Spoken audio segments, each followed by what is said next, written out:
A Abolição do Homem, de C.S. Lewis, parte 8. O que hoje se constituem em novos sistemas, ou como eles costumam chamá-los agora, ideologias, não passam de fragmentos do próprio tal, arbitrariamente deslocados do seu contexto mais amplo e depois levados à loucura em seu isolamento, sendo que a sua validade continua, ainda assim, a ser devida ao tal e a ele somente. Se o meu dever para com meus pais é uma superstição, então o meu dever para com a posteridade também é.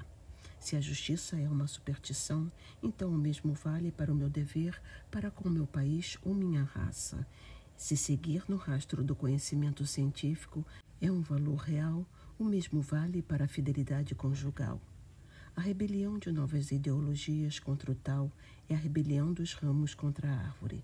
Se os rebeldes tiverem sucesso, acabarão descobrindo que terão acarretado a destruição de si mesmos. A mente humana não tem mais poder de inventar um novo valor do que de imaginar uma nova cor primária ou até de criar um novo sol e um novo céu no qual ele possa se mover. Será que isso significa, então, que jamais se possa progredir em nossas percepções de valor? Que estamos amarrados para sempre a um código imutável? E será que, de qualquer forma, será possível falar em obedecer ao que eu chamo de tal? Se ajuntarmos as moralidades tradicionais do Oriente e do Ocidente, a cristã, a pagã e a judaica, da forma como eu fiz, será que não vamos encontrar contradições e alguns absurdos? Reconheço tudo isso.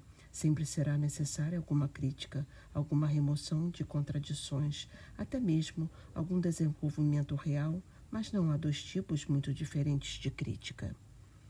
Um teórico da linguagem pode querer abordar a sua língua materna como se estivesse de fora dela, como se fosse uma coisa que não tem nenhuma influência sobre ele e defender alterações massivas do seu idioma motivado pelo interesse da conveniência comercial ou precisão científica. Isso é uma coisa. Já um grande poeta que amou e esteve bem nutrido por sua língua materna também pode querer empreender grandes mudanças nela, mas suas mudanças linguísticas são feitas no espírito da própria língua. Ele estará trabalhando de dentro dela. A língua que sofrerá as mudanças também as terá inspirado. Isso é totalmente diferente, tão diferente quanto as obras de Shakespeare diferem do inglês básico.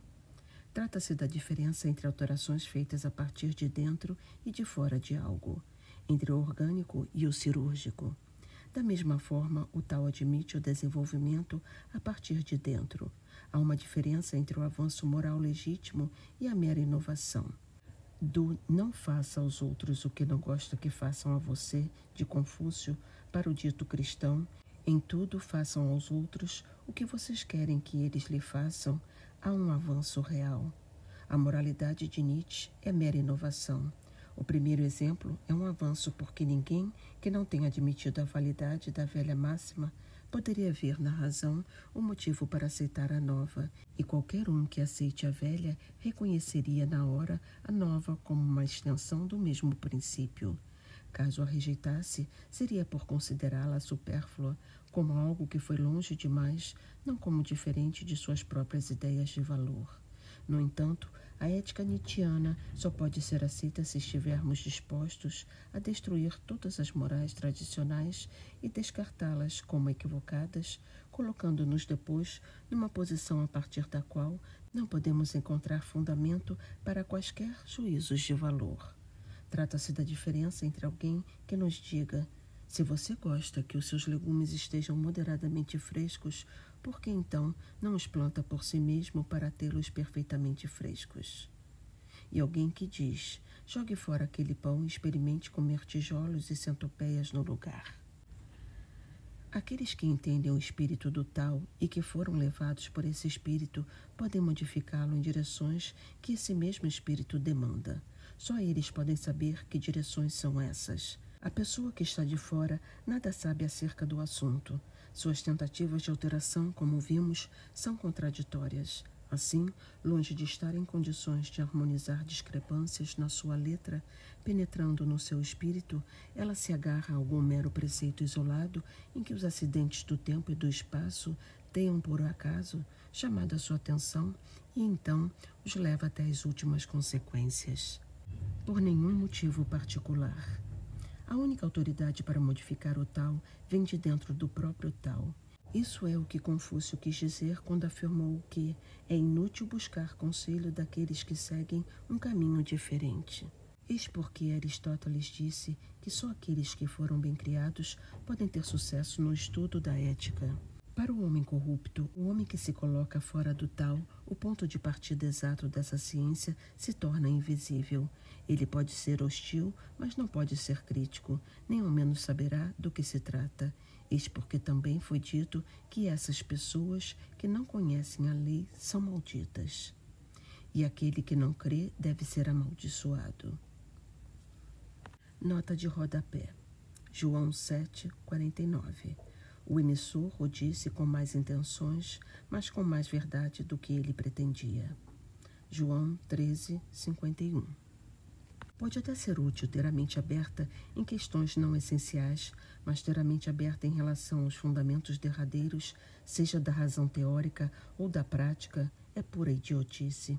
Se por acaso a mente de uma pessoa estiver aberta para essas coisas, é preciso fazer com que, ao menos, ela se cale.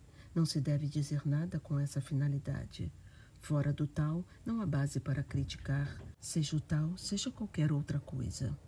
Em certos casos pode, sem dúvida, ser uma questão delicada tentar decidir onde acaba o criticismo interno e onde se inicia o tipo fatal, que é o externo. Mas já teremos assumido a posição errada sempre que algum preceito de moralidade tradicional for desafiado a se justificar, como se coubesse a ele o ônus da prova. O reformador legítimo se esforça para mostrar que o preceito em questão entra em conflito com algum preceito que os seus defensores creem que seja mais fundamental ou que ele não incorpora de fato o juízo de valor que professa incorporar. O ataque frontal direto, por quê? Que tipo de bem isso pode produzir? Quem foi que disse isso? Jamais será admissível, não por ser grosseiro ou ofensivo, mas porque nenhum valor, qualquer que seja, pode se justificar a si mesmo nesse nível. Se você persiste nesse tipo de teste, irá destruir todos os valores e assim as bases sobre as quais sua própria crítica, bem como a coisa criticada, se fundem. Não se deve apontar uma pistola para a cabeça do tal, nem postergar a obediência a um preceito até que suas credenciais tenham sido examinadas.